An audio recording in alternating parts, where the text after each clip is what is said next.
નમસ્કાર. શ્રી ભગવતી વિદ્યાલય,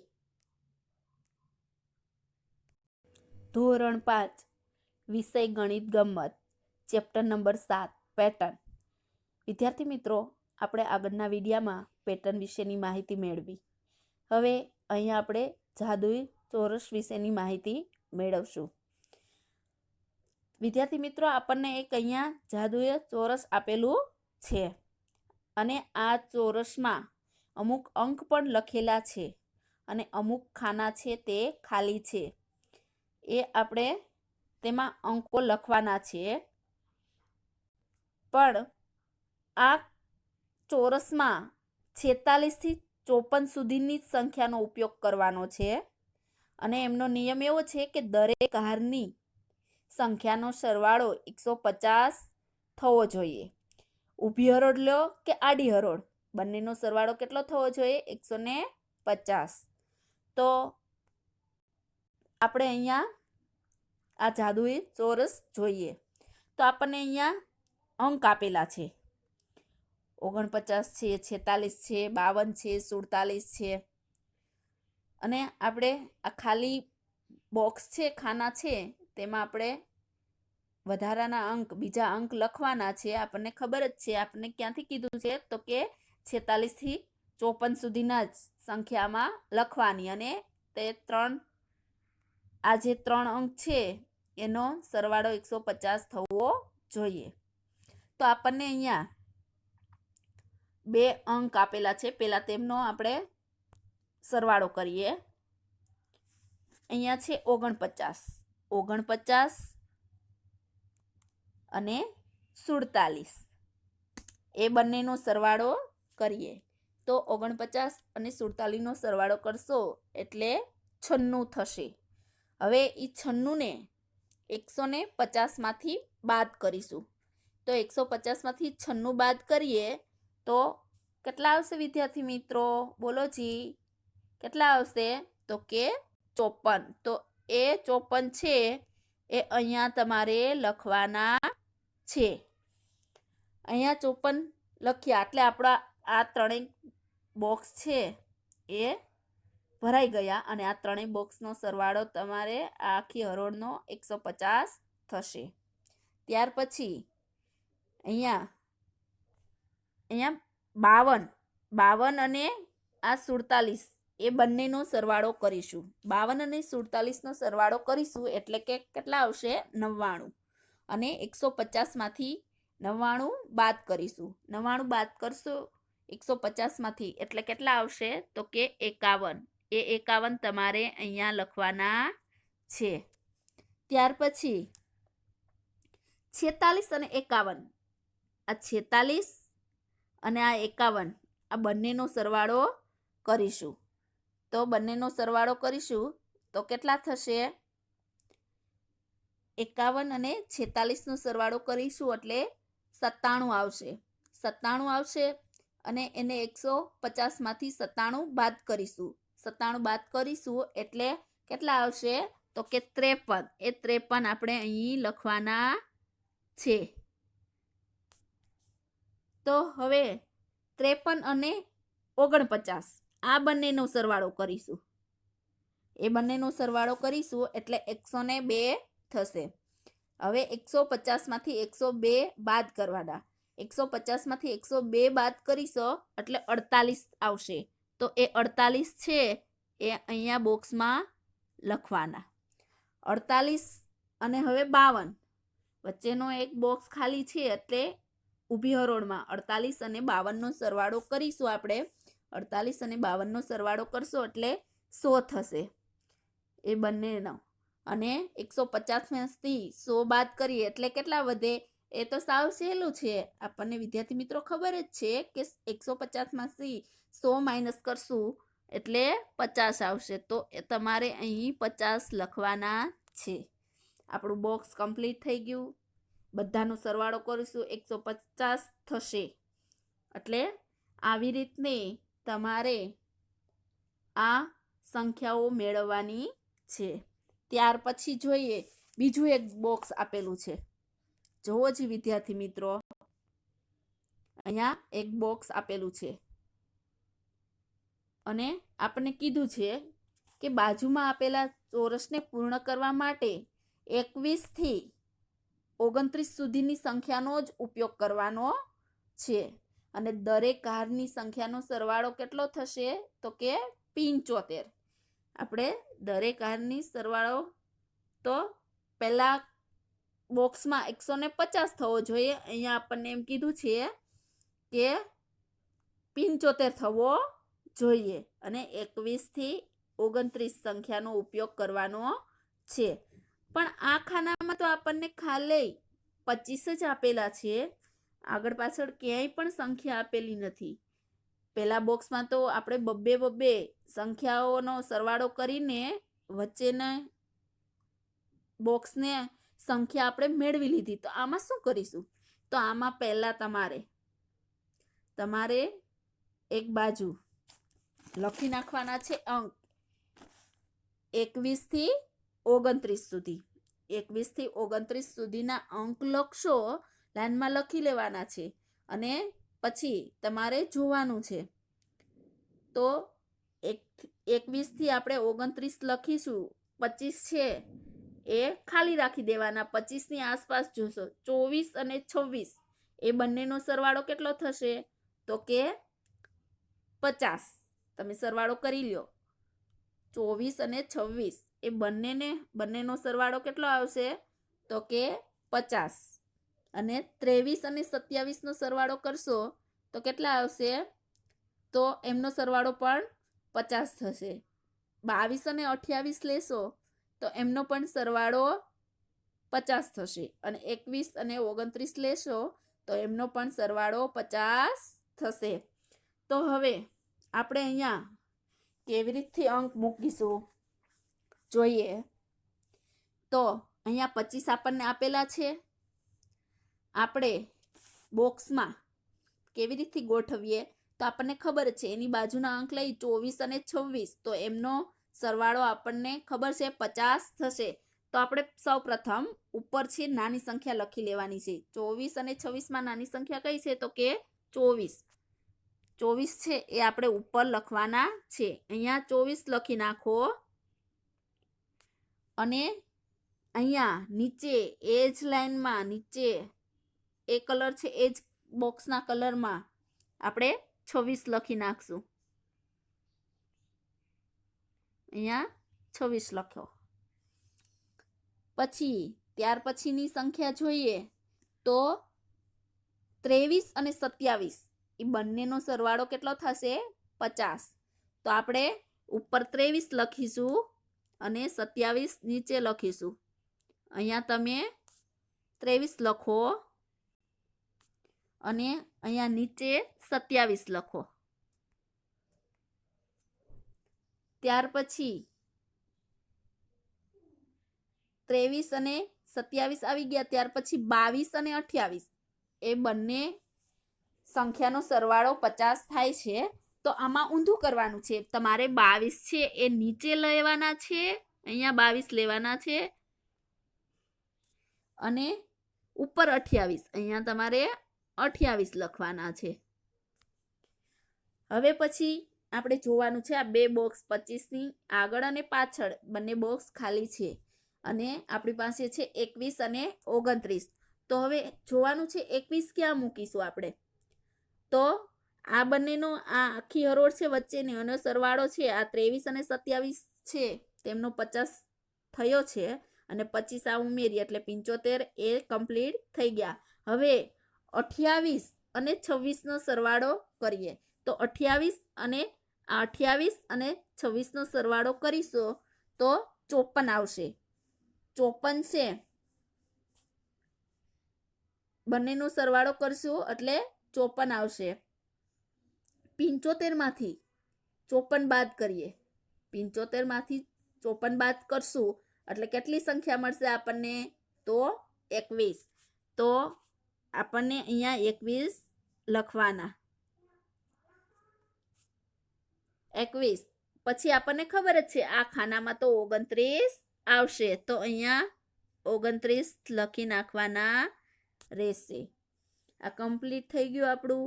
હવે તમે આડી હરોળનો લેશો કે ઊભી હરોળનો સરવાળો કરશો તો તમને 75 જ મળશે. કેવું લાગ્યું વિદ્યાર્થી મિત્રો તમને? આ મજા આવી ને? જાદુ એક ચોરસમાં સમજણ તો પડી ગઈ ને તમને? હવે આપણે આગળ જોશું.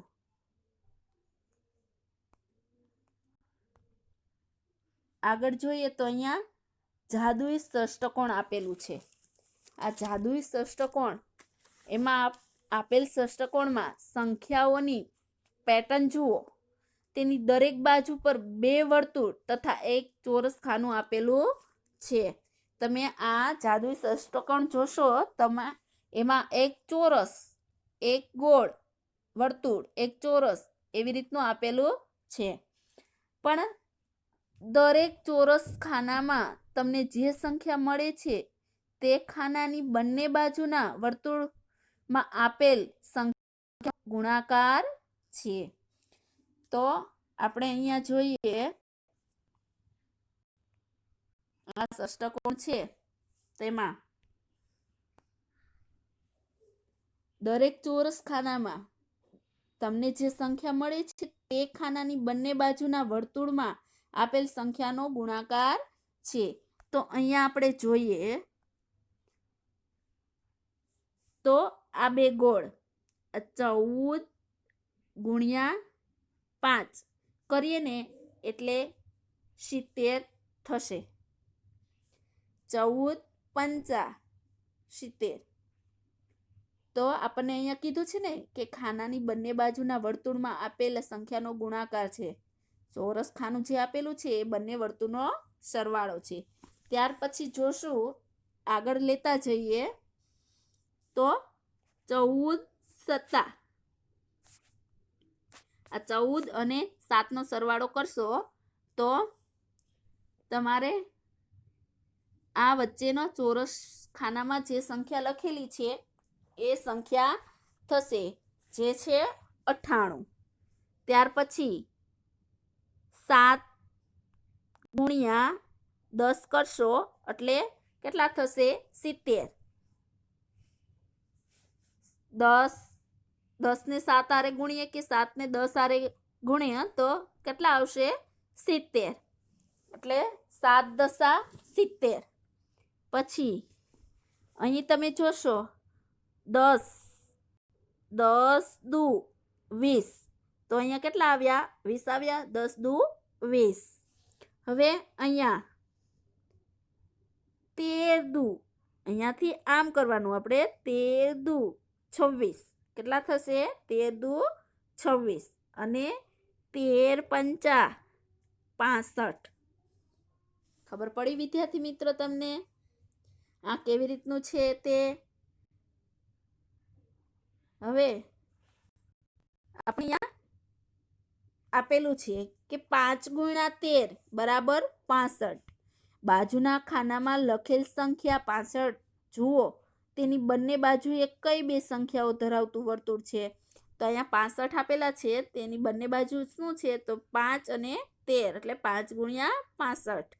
હવે અહીંયા ખાલી આપણને 2 રાઉન્ડ છે એ ખાલી આપેલા છે ને 70 આપ્યા છે.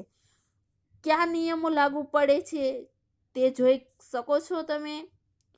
કહો જી. અહીંયા 70 અને ગુણ્યા કરવાના છે.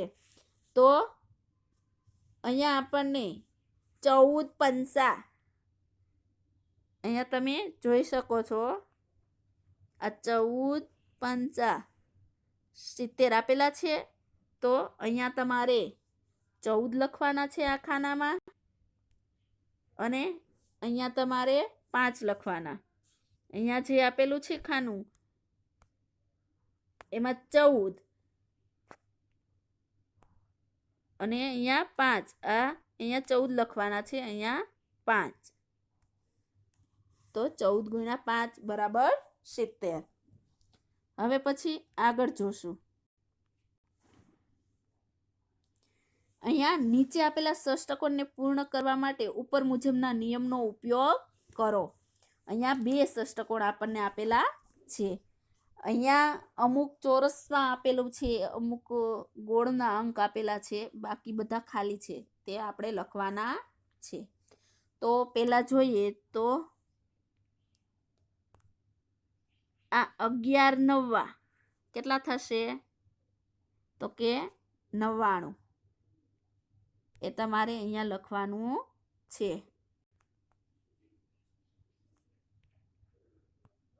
11 નવ્વા 99.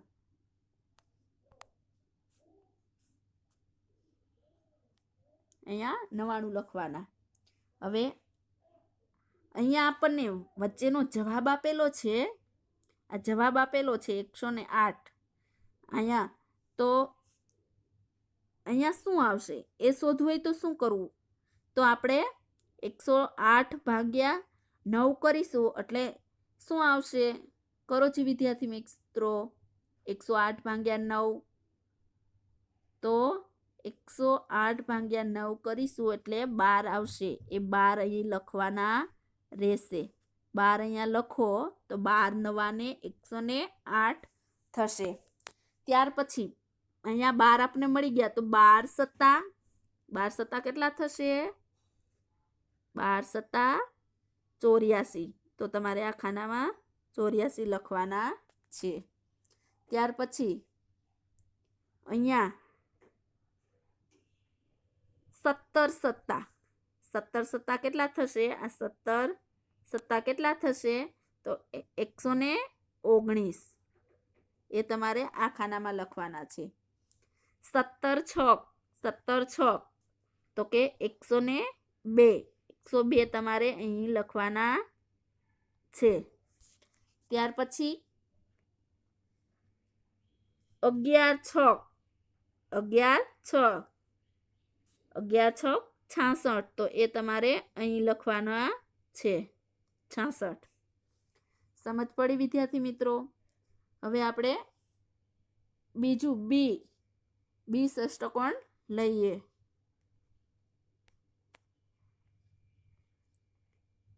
હવે આ જોઈએ તો આમાં પણ એમ જ છે. આપણને ક્યાંક ગોળ અને ક્યાંક ચોરસમાં અંક આપેલા છે, બાકી ખાલી બોક્સ છે. તો એ આપણે લખવાનું છે. તો તમને ખબર જ છે બે રાઉન્ડ આપેલા હોય, રાઉન્ડની સંખ્યા આપેલી હોય તો અહીંયા જ રાઉન્ડ આપેલા છે તો 8 ગુણ્યા 8 કરવાના એટલે કે 8 8 64. એ અહીંયા લખી નાખવાનું તમારે 64. પણ આવી રીતની આપેલું હોય તો આ 104 આપેલા છે અને અહીંયા 8 આપેલા છે તો શું કરવાનું? 104 ને 8 વડે ભાંગવાના. તમે 104 ને 8 વડે ભાંગશો એટલે શું આવશે? તમને શું મળશે? તો કે 104 ને 8 વડે ભાંગશો એટલે 13 આવશે. તો તમારે એ 13 અહીં લખવાના. હવે પછી અહીંયા જોશો, અહીંયા આ ચોરસ ખાલી આપેલું છે અને અહીંયા રાઉન્ડ પણ ખાલી છે. તો અહીંયા શું કરવું? અહીંયા તો 8 જ આપેલા છે. તો પેલા આ રકમ આપણે મેળવી લઈએ. તો અહીંયા 64 ભાગ્યા 4 કરવાના. આ 64 અને આ 4 એ ભાગ્યા 4 કરશો તો કેટલા આવશે? 16. એ 16 અહીંયા લખી નાખવાના. તો હવે આપણને અહીંયા ખાનું મળી ગયું. તો 16 અઠા તો કેટલા થશે? 128. 128 તમારે અહીં લખવાના રહેશે. હવે ત્યાર પછી 4 અહીંયા છે, અહીં ચોરસ ખાલી આપેલું છે, અહીં ગોળે ખાલી આપેલું છે, પણ આપણને આ 78 અને 13 આપેલા છે. તો હવે આપણે 13 ભાગ્યા 78 કરીશું. 78 ભાગ્યા 13 કરીશું તો કેટલા આવશે? 78 ભાગ્યા 13 કરીશું તો કેટલા આવશે? 6. તો એ 6 તમારે અહીં લખવાના રહેશે. અને 6 24. તો 24 અહીંયા લખશું. તો આપણું ષષ્ટકોણ છે તે પૂર્ણ થઈ ગયું. હવે વિદ્યાર્થી મિત્રો, આ તમારે સંખ્યા છે એ તમારા પાઠ્યપુસ્તકમાં લખવાનો છે. હવે પછી આપણે આગળના વિડીયોમાં જોશું. અહીંયા હવે અટકી જશું. અસ્તુ.